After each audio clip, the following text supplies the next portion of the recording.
I agree with all Ugandans in recent times, and dating as far as you can reference your memory to the times of Dr. Kitsa Besigye, the opposition in Uganda. Both leaders and its supporters have all been accused of intolerance. And it is true, most, especially their supporters, have been intolerant, disrespectful of other people's views and opinions, and I agree with those that accuse them. It is true that the intolerance continues to grow, but it would be selfish not to acknowledge that this intolerance has come from both sides, although not in equal measure. I have found those in power more intolerant, both publicly and privately, albeit their defenders and sympathizers have always argued that they must protect that power. The question is at what cost? Unfortunately, the simple answer to that for most is at all costs. Nonetheless, I also agree with the so-called intolerant gang, for they have been at the receiving end of maximum intolerance. Painful to say that leaders, and to my personal dissatisfaction, journalists,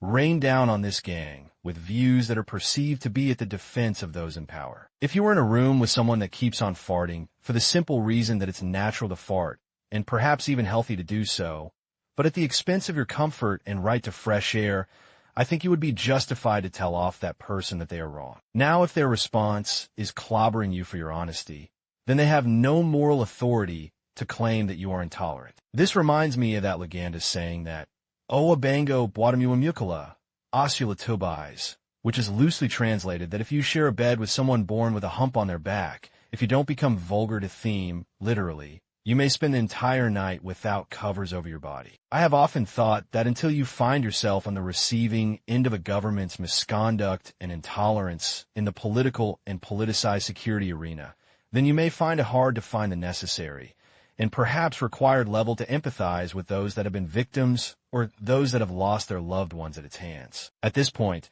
if you're not a one-side observer of the conduct of this government, then you have seen photos, videos, and perhaps even read recounted stories of torture victims. If examples are anything to go by, look no further than Kakwinza Rukurbashage's recent torture. It's alleged that some haven't lived to tell their stories. Although in no comparison to those I've seen in the media, I know have been at the receiving end of government misconduct. It's painful to say the least. Whereas I am an advocate of tolerance and a respect of divergent views, I also acknowledge that at some point, even under this rightly sold idea of respecting other people's opinions, especially when we disagree, that some opinions are wrong and sometimes misguided, stated either out of ignorance or in deliberate disregard of the facts.